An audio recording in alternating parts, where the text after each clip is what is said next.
Coaching और आज का लेक्चर बहुत ज़्यादा इम्पोर्टेंट होने वाला है।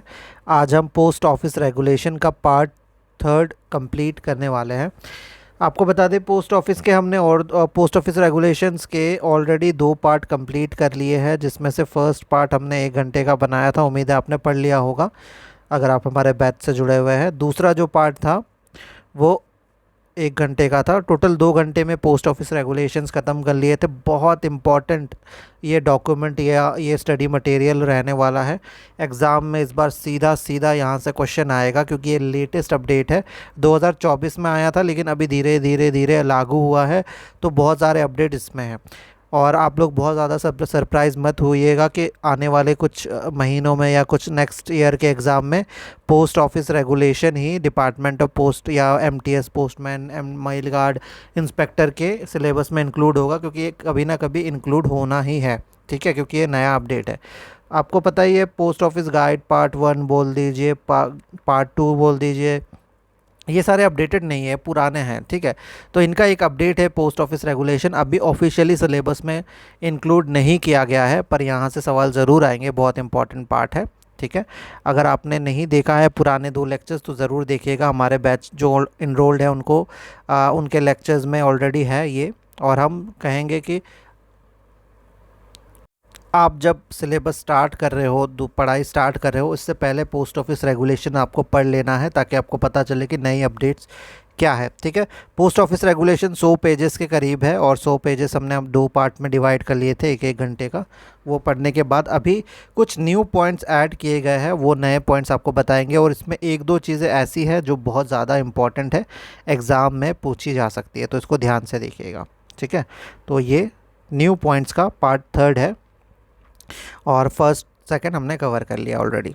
ठीक है, चलिए स्टार्ट करते हैं। फर्स्ट रेगुलेशन 5(2) में हमें बताया गया कि पेमेंट ऑफ पोस्टेज, यानी डाक शुल्क जो अदा करते हैं, पूर्व भुगतान करते हैं, वो प्री पेमेंट ऑफ पोस्टेज और दूसरे चार्जेस मैंडेटरी है।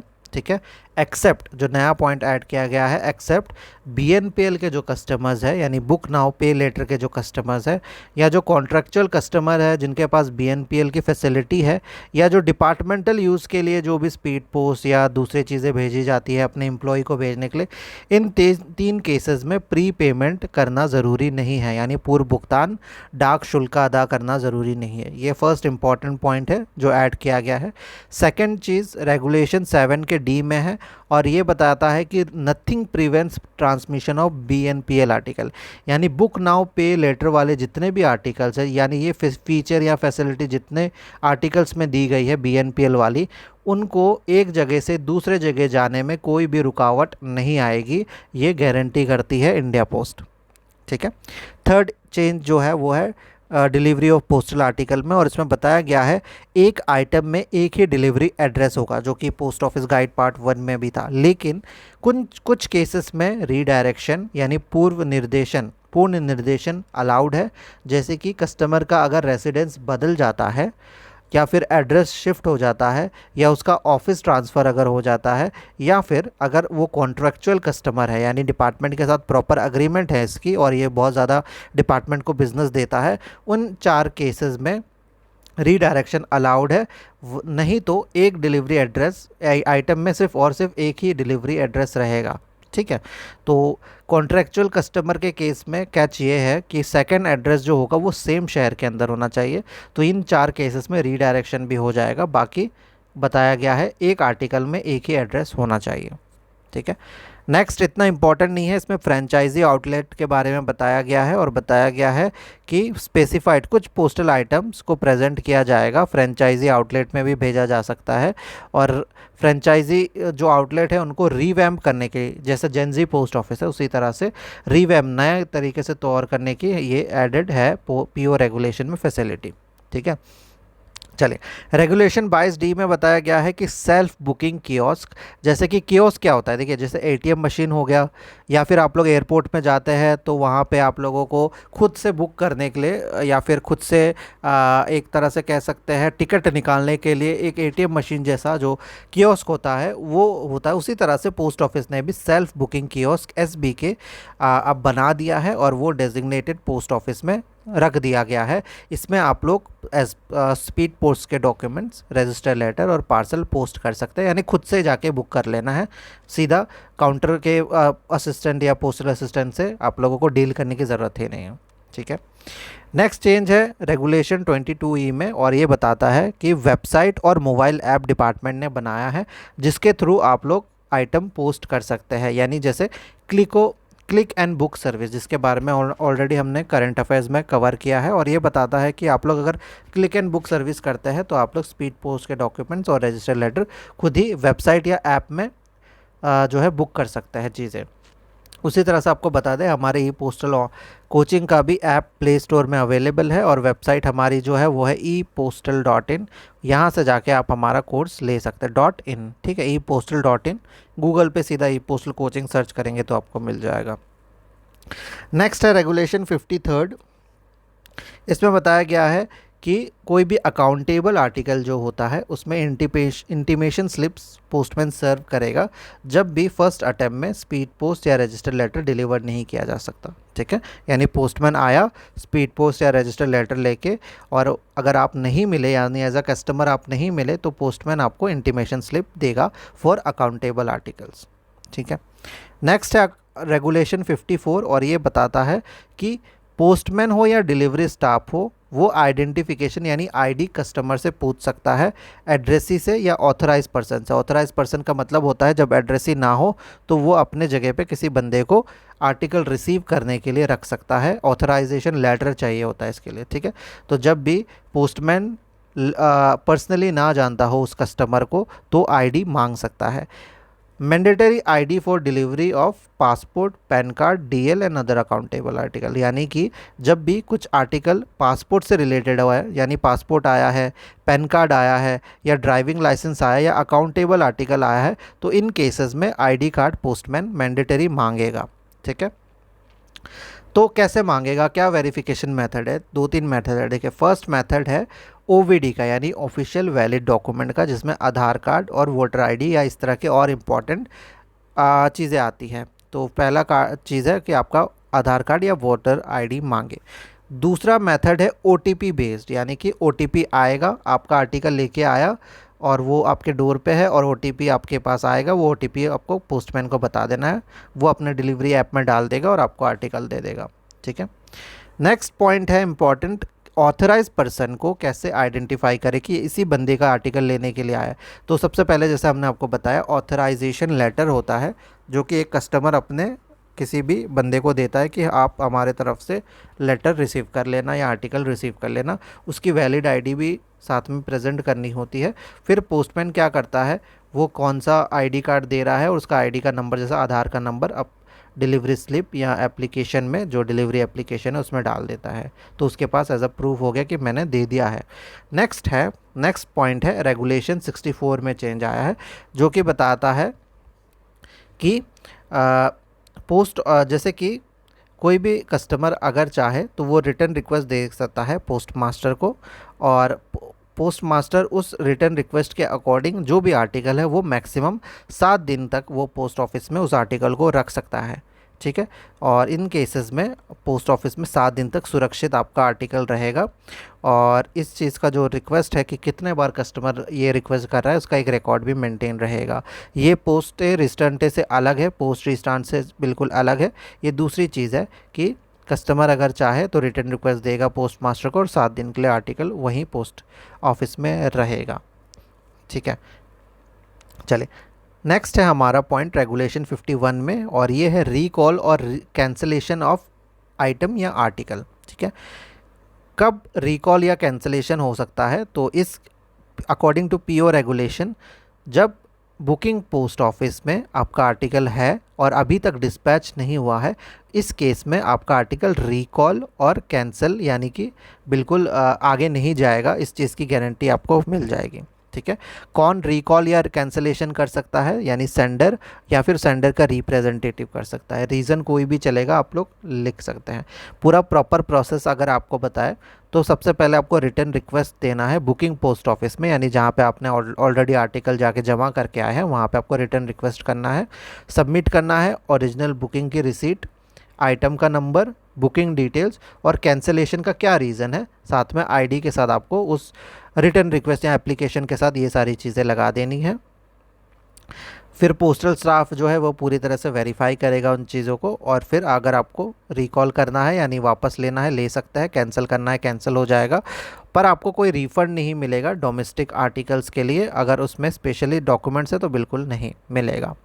अब आते हैं, हमने जो आपको बताया था यहाँ से 2-3 क्वेश्चन बन सकते हैं, और इसका जो सबसे इम्पॉर्टेंट फर्स्ट पार्ट आ रहा है वो ये है, ध्यान से देखिएगा।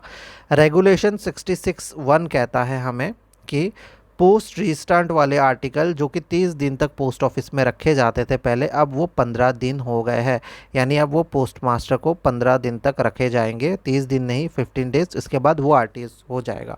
तो आपको पता ही है वैल्यूपेबल आर्टिकल 7 दिन तक होते थे और बाकी आर्टिकल 30 दिन तक होते थे, उस 30 दिन को अब 15 दिन कर दिया गया है अकॉर्डिंग टू पीओ गाइड व पोस्ट ऑफिस रेगुलेशन। अब सवाल क्या आएगा, क्या राइट माना जाएगा, क्या गलत माना जाएगा, ये एग्ज़ाम जब आप देंगे और तब पता चलेगा, आंसर की जब आएगा। लेकिन आप लोग इस बार 30 दिन का आंसर दे जो पीओ गाइड में राइट है, और 15 दिन का आंसर दे जो कि पीओ रेगुलेशन में राइट है, दोनों ही राइट माने जाएंगे। ये बड़ा चेंज, सबसे बड़ा चेंज है अभी तक, ठीक है, जो हम अभी पढ़ा रहे हैं इस लेक्चर में। रेगुलेशन 73(1) कहता है कि कंपनसेशन दिया जाएगा यानी नुकसान की भरपाई करी जाएगी अगर कोई भी आइटम गुम हो जाता है या आइटम में डैमेज आता है या फिर कंटेंट का छोटा सा पार्ट या थोड़ा पार्ट लॉस यानी गुम हो जाता है या फिर डिलीवरी में डिले होती है तो कंपनसेशन पे की जाएगी। ठीक है, रेगुलेशन 73 का 1 ये कहता है। नेक्स्ट पार्ट है 74 का, और ये बताया जाता है कंपनसेशन ऑफ इंश्योर्ड आर्टिकल।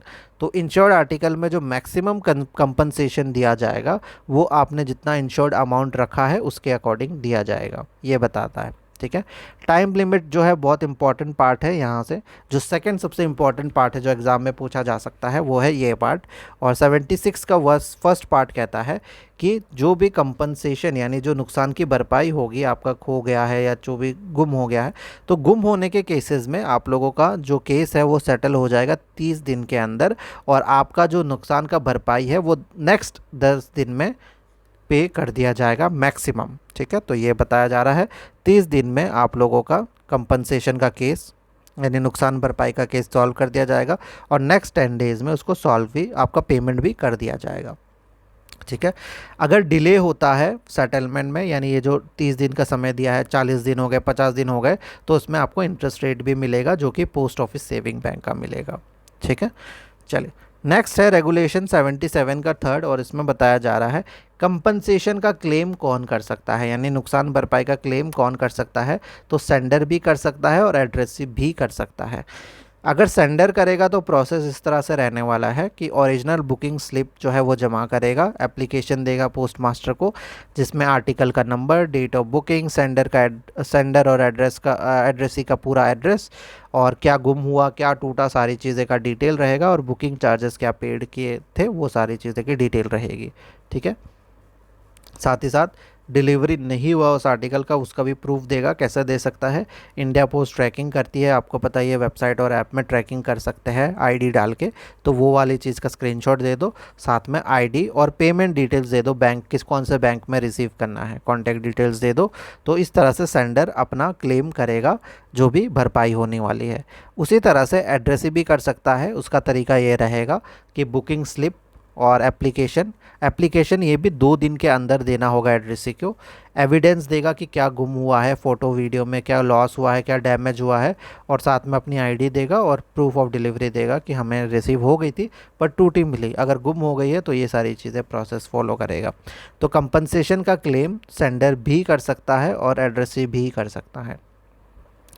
ठीक है, नेक्स्ट है रेगुलेशन 85 का 1, और ये कहता है अनअकाउंटेबल आर्टिकल जो होते हैं जैसे कि ऑर्डिनरी लेटर्स, इसमें कोई भी डिलीवरी का रिकॉर्ड नहीं रखा जाएगा। डिलीवरी की टाइम भी गारंटीड नहीं होगी कि इतने दिन के अंदर डिलीवर कर देंगे, और कोई कंपनसेशन भी नहीं मिलेगा अगर डिले हुआ या लॉस हुआ। ठीक है, नेक्स्ट नॉट इतना इंपॉर्टेंट पॉइंट नहीं है, इसमें बताया जा रहा है मोड्स ऑफ ट्रांसमिशन। अगर लॉन्ग डिस्टेंस का ट्रांसमिशन है तो रेलवे यानी ट्रेन का इस्तेमाल किया जाएगा। इंट्रासिटी एमएमएस यानी कि मेल मोटर सर्विस या कॉन्ट्रैक्ट व्हीकल का इस्तेमाल होना है तो रोड का इस्तेमाल होगा।